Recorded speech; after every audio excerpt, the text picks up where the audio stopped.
Hola, en este video veremos la clasificación legal de los contratos. Y para comenzar, daremos algunos antecedentes.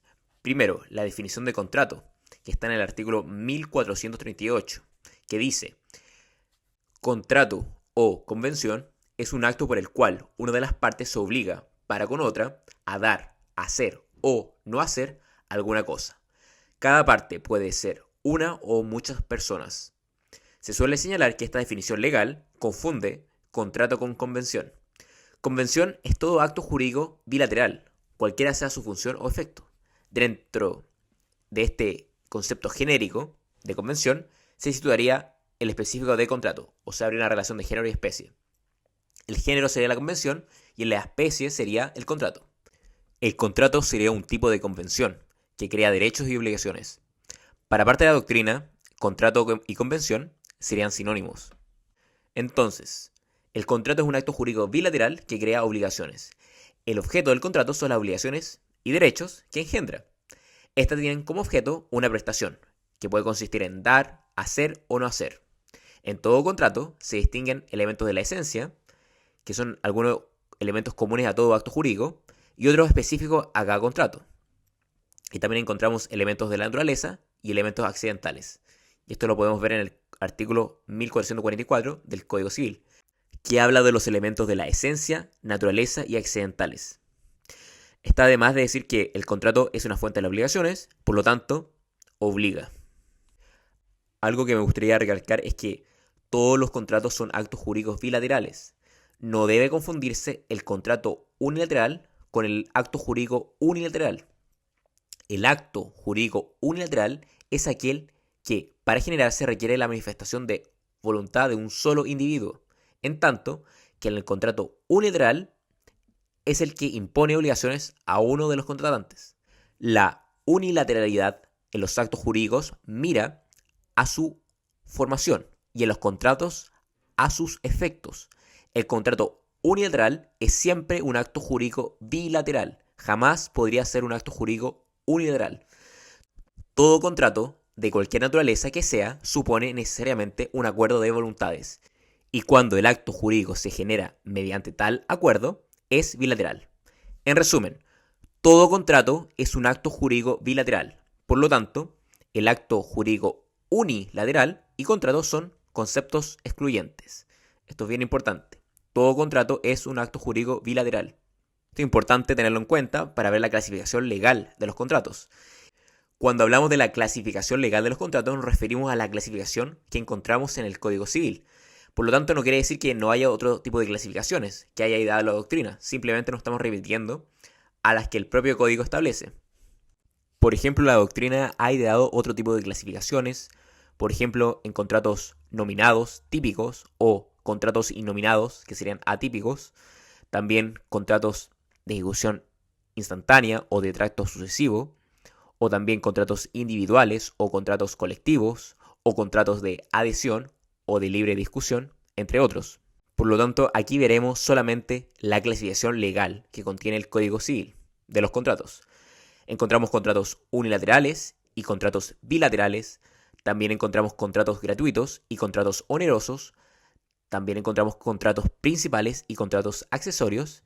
Y también contratos según su forma de perfeccionamiento, entre contratos solemnes, contratos reales y contratos consensuales. Y ahora explicaremos cada una de estas, comenzando con los contratos unilaterales y contratos bilaterales, que están consagrados en el artículo 1439 del Código Civil. ¿Qué dice este artículo? El contrato es unilateral cuando una de las partes se obliga para con otra que no contrae obligación alguna, y bilateral cuando las partes contratantes se obligan recíprocamente. Aquí el criterio es si una de las partes resulta obligada o resulta obligada más de una parte. Ahora veremos un ejemplo. Un ejemplo de contrato unilateral sería el comodato o préstamo de uso. Es un contrato en que una de las partes entrega a la otra gratuitamente una especie, mueble o raíz para que haga uso de ella, y con cargo de restituir la misma especie después de terminado el uso. El contrato de comodato, una de las partes resulta obligado por el contrato, aquella que ha recibido la cosa. Está obligada a restituirla para la otra parte. el contrato no genera obligación alguna para la otra parte.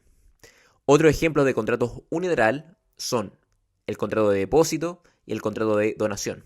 Aquí, como vemos, en los contratos unilaterales, una sola parte resulta obligada, mientras que la otra no. En los contratos bilaterales, por ejemplo la compraventa, que la compraventa es un contrato en que una de las partes obliga a dar una cosa y a la otra a pagarla en dinero, como vemos aquí, ambas partes resultan obligadas. A una a entregar la cosa, a darla, y la otra en pagarla el dinero. Por lo tanto, ambas partes resultan obligadas.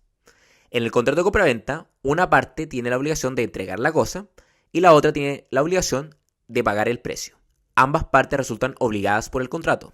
Ambas obligaciones que nacen para ambas partes están conectadas entre sí, son interdependientes. Una parte se obliga a entregar el precio porque la otra se obliga a entregar la cosa. Otro ejemplo de contratos bilaterales, además de la compraventa, encontramos el arrendamiento y también los contratos de prestación de servicios, también entre otros.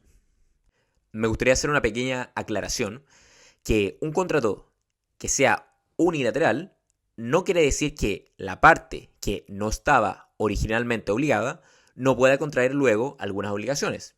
Por ejemplo, si en un comodato, si la cosa que se presta era defectuosa, imaginemos una camioneta, esto no se comunicó al comodatario, o sea, el que recibe la camioneta para después devolverla, y debido a que recibió esta camioneta en mal estado, sufrió daños por el mal estado que la camioneta se encontraba, porque tenía que realizar el transporte de productos, pero debido al mal estado de la camioneta le causó un perjuicio.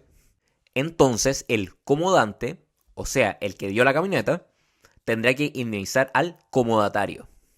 Estas obligaciones sobrevenidas tienen su fuente en la ley y no en el contrato. Y además, no son obligaciones que se contraigan como contrapartida a la obligación original. No existe interdependencia entre la obligación original, que es la de restituir, y la de indemnizar, que es una obligación sobrevenida. La naturaleza del contrato no cambia, sigue siendo unilateral. La doctrina denomina a estos contratos como sinalmáticos, bilaterales, imperfectos. ¿Y cuál es la importancia de esta clasificación entre contratos unilaterales y contratos bilaterales? En los contratos bilaterales existe una interdependencia de las obligaciones, que trae consigo una serie de efectos. Por lo que si estamos frente a un contrato bilateral, se producen los siguientes efectos. Primero, la facultad resolutoria, en caso de incumplimiento. Segundo, la excepción de contrato no cumplido. Y tercero, la teoría de los riesgos. Aquí no explicaremos cada una de estas facultades, ya que tienen su video correspondiente, pero rápidamente diríamos que la facultad resolutoria nos permite resolver el contrato en caso de incumplimiento. Por ejemplo, si una parte se obligó por medio de un contrato a entregar una cosa en un momento exacto, al momento de pactar el contrato, y esta no la entrega, la otra parte podría resolver el contrato por medio de la facultad resolutoria, debido a que la otra parte incumplió.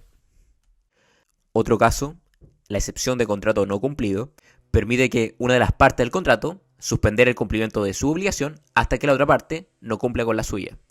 Por ejemplo, si una parte debe entregar una camioneta y la otra pagar el dinero, y si la parte que debe entregar la camioneta no entrega todavía la camioneta, y la parte que debe pagar el dinero aún no lo paga, ninguna de las partes podría exigir a la otra que entregue lo que corresponda, porque ninguna de las partes ha cumplido. Y por último, la teoría de los riesgos se relaciona con la extinción fortuita, o sea, por un caso fortuito, del objeto debido por una de las partes. Por ejemplo, si Alberto debe entregar un auto que vendió a Bastián y el auto se destruye antes de la entrega, entonces la obligación de Bastián de pagar el precio se extingue. Esto es lo que se conoce como la teoría de los riesgos. En nuestro código, sin embargo, tratándose de cosas específicas, la regla es la contraria. O sea, si en el ejemplo anterior fuera una cosa específica, o sea, bien determinada, sería la regla contraria. Sería, por ejemplo, que en este caso, Bastián tendría que pagar igualmente el precio soportando el riesgo, a pesar de que el auto se destruyó. Porque se trata de una cosa específica. Ahora veremos el segundo punto de clasificación entre contratos gratuitos y contratos onerosos. Esto lo encontramos en el artículo 1440 del Código Civil, que dice: el contrato es gratuito o de beneficencia cuando solo tiene por objeto la utilidad de una de las partes, sufriendo la otra el gravamen, y oneroso cuando tiene por objeto la utilidad de ambos contratantes, gravándose cada uno a beneficio de otro. Aquí el criterio es el siguiente: el contrato gratuito si una de las partes recibe una ventaja o beneficio, sin entregar nada a cambio. En cambio, el contrato es oneroso cuando tiene por utilidad para ambos contratantes, gravándose cada uno en beneficio del otro. Cada parte recibe una ventaja o beneficio a cambio de la ventaja que recibe la otra. La definición de oneroso y gratuito en nuestro ordenamiento viene dada por el artículo 1440 del Código Civil, relativo a los contratos, y de acuerdo a esta norma, la diferencia entre un contrato gratuito y un oneroso radica en la noción de utilidad que debe existir entre las partes.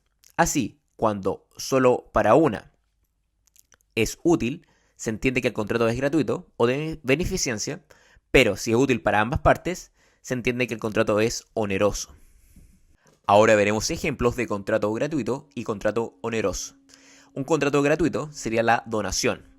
La donación entre vivos es un acto por el cual una persona transfiere gratuita e irrevocablemente una parte de sus bienes a otra, que la acepta. Además de la donación, encontramos otros ejemplos de contratos gratuitos, por ejemplo el comodato, que sería un préstamo de uso, también el mutuo, que sería un préstamo de consumo, siempre que no se cobre interés, y también el depósito, siempre que no se cobre por el servicio.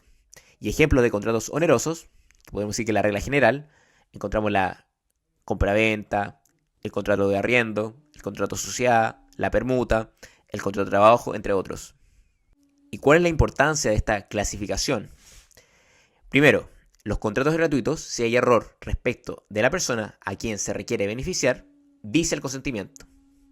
Segundo punto, las expectativas derivadas de un contrato gratuito condicional no se transmiten a sus herederos. Tercer punto, el grado de diligencia exigible en el cumplimiento de una obligación cuando es gratuito, de forma que la diligencia exigible será mayor si el acto ha sido establecido solo en beneficio del deudor. Aquí me gustaría recordar el artículo 1547 del Código Civil, que dice que el deudor no es responsable sino de la culpa lata en los contratos que por su naturaleza son útiles al acreedor. Es responsable de culpa leve en los contratos que se hacen para beneficio recíproco de las partes, y de culpa levísima en los contratos en que el deudor es el único que reporta beneficio. Como vemos, hay distintos grados de culpa, si es en beneficio del acreedor, del deudor o de ambos. Si son útiles para el acreedor, el deudor es responsable por culpa lata. Si es en beneficio para ambas partes, es por culpa leve. Y de culpa levísima en los contratos en que el deudor es el único que reporta beneficio. Bueno, y cuarto punto, en los actos onerosos existe una obligación de garantía en relación con el objeto del contrato. Esto se relaciona, por ejemplo, con la evicción, que busca garantizar la posición tranquila de la cosa, objeto del contrato.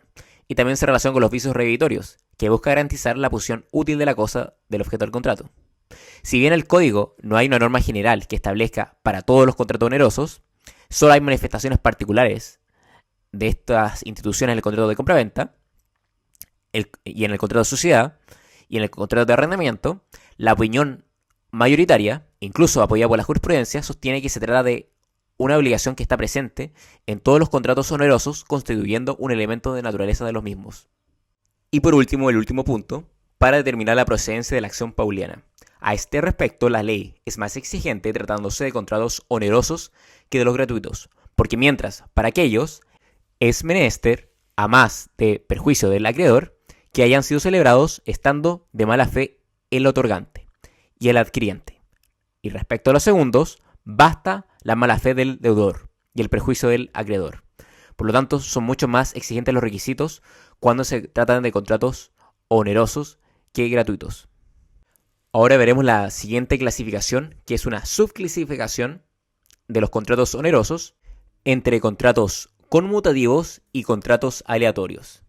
Está presente en el artículo 1441 del Código Civil, que dice: el contrato oneroso es conmutativo, cuando cada una de las partes se obliga a dar o hacer una cosa que se mira como equivalente a lo que la otra parte deba dar o hacer a su vez. Y si el equivalente consiste en una contingencia incierta de ganancia o pérdida, se llama aleatorio. Entonces, ¿cuál es el criterio? El contrato es oneroso conmutativo si existe una equivalencia entre las prestaciones. Se mira como equivalente lo que da, hace o no hace una parte con lo que da, hace o no hace la otra parte. La posibilidad de predecir el beneficio que se obtendrá de la realización del contrato. Y este beneficio se mira como equivalente. La gran mayoría de los contratos son conmutativos. En cambio, el contrato es oneroso aleatorio cuando el equivalente consiste en una contingencia incierta de ganancia o pérdida. La casi totalidad de los contratos onerosos son conmutativos. Los contratos aleatorios constituyen la excepción. Por eso, en la duda sobre si un contrato es conmutativo o aleatorio, deberá tenérsele por conmutativo. Son contratos aleatorios el juego y la apuesta lícitos, la constitución de renta y censos vitalicios, el seguro, el préstamo a la gruesa aventura. Pero el carácter de aleatorio o conmutativo no es de la esencia de los contratos. Las partes pueden hacer aleatorio uno naturalmente conmutativo. Tal es el caso de la venta de la suerte. Esto lo nombra el artículo 1813. También de la venta de un derecho litigioso, en que lo vendido es precisamente el evento incierto de la litis, como lo dice el artículo 1911. O de la venta cuyo precio se paga parte al contado y el resto por anualidades que cesarán a la muerte del vendedor. Los jueces de fondo establecen soberanamente si la intención de las partes fue o no dar al contrato carácter aleatorio, pero determinar si esos jueces han calificado acertadamente el contrato y deducido de él las consecuencias jurídicas inherentes al carácter que le han señalado es una cuestión de derecho que cae bajo la censura del Tribunal de Casación. ¿Y cuál es la importancia de esta clasificación entre contratos conmutativos y aleatorios? Tiene dos importancias en la aplicación de dos instituciones, que es la lesión enorme y la teoría de la imprevisión. Estas dos instituciones tienen aplicación en los contratos conmutativos. Esto debido a la ruptura del equilibrio de las prestaciones. En la lesión, esta ruptura se produce al inicio y en la imprevisión, ella ocurre en la fase de ejecución del contrato. Simplemente nos limitaremos a nombrar estas instituciones, ya que en otra oportunidad lo haremos con más detalle. Ahora veremos la siguiente clasificación entre contratos principales y contratos accesorios. Está consagrada en el artículo 1442 del Código Civil, que dice: el contrato es principal cuando subsiste por sí mismo, sin necesidad de otra convención, y accesorio cuando tiene por objeto asegurar el cumplimiento de una obligación principal, de manera que no pueda subsistir sin ella. ¿Y cuál es el criterio? El contrato principal es aquel que puede subsistir por sí mismo sin necesidad de otro acto. En cambio, el contrato accesorio tiene por objeto asegurar el cumplimiento de una obligación principal, de manera que el contrato no pueda subsistir sin ella. Si la obligación principal se extingue, el contrato accesorio también se extingue. Aquí viene el adagio: lo accesorio sigue la suerte de lo principal. ¿Qué ejemplos podemos dar de contrato principal? Son muchos los contratos que son principales, como la compraventa, el arriendo, entre otros. Y en los contratos accesorios encontramos la hipoteca, la prenda o la fianza, que tienen por objeto asegurar el cumplimiento de una obligación principal. Me gustaría hacer una aclaración que no hay que confundir entre contratos accesorios con los actos dependientes. Los actos dependientes son actos que, para existir, requieren de otro acto, pero, a diferencia de los accesorios, su finalidad no es garantizar el cumplimiento de una obligación principal. Un ejemplo de acto dependiente son las capitulaciones matrimoniales, que incluso se pueden celebrar antes del matrimonio, pero requieren, para que sean eficaces, que el matrimonio se haya realizado. Y por último, los contratos según su forma de perfeccionamiento, acorde al artículo 1443 del Código Civil, dice: el contrato es real cuando, para que sea perfecto, es necesaria la tradición de la cosa a que se refiere. Es solemne cuando está sujeto a la observancia de ciertas formalidades especiales, de manera que sin ellas no produce ningún efecto civil, y es consensual cuando se perfecciona por el solo consentimiento. Por lo tanto, los contratos consensuales, que es la regla general, basta el solo acuerdo de voluntades para su perfeccionamiento. Ejemplo de esto, la compraventa de bienes muebles. En cambio, los contratos solemnes, no solo basta el acuerdo de voluntades para que el contrato esté perfeccionado. Además, la ley exige el cumplimiento de una formalidad. Estos requisitos formales se llaman solemnidades, y si se omiten, acarrea la nulidad absoluta del acto celebrado. Por lo tanto, la única manera para que el contrato sea válido es necesario que se cumplan las formalidades que la ley exige. Por ejemplo, en la compraventa de bienes inmuebles, la ley exige que sea por escritura pública. Y por último, en los contratos reales, se requiere que la cosa del objeto del contrato sea entregada para que el contrato se perfeccione. Como por ejemplo, en los contratos de préstamo, como el comodato y el mutuo, y también el depósito. Por lo tanto, la entrega de la cosa es la forma de perfeccionar el contrato. La importancia de esta clasificación nos permite establecer cuándo está perfeccionado el contrato. Y desde el momento del perfeccionamiento del contrato, implica el nacimiento y existencia del contrato, a partir del cual se van a generar derechos y obligaciones para las partes que lo suscriben. Por eso resulta muy importante el momento en que las partes perfeccionan el contrato, porque a partir de este nacen las obligaciones y derechos correspondientes. Espero que les haya gustado el video, suscríbanse, comenten, dejen like, muchas gracias.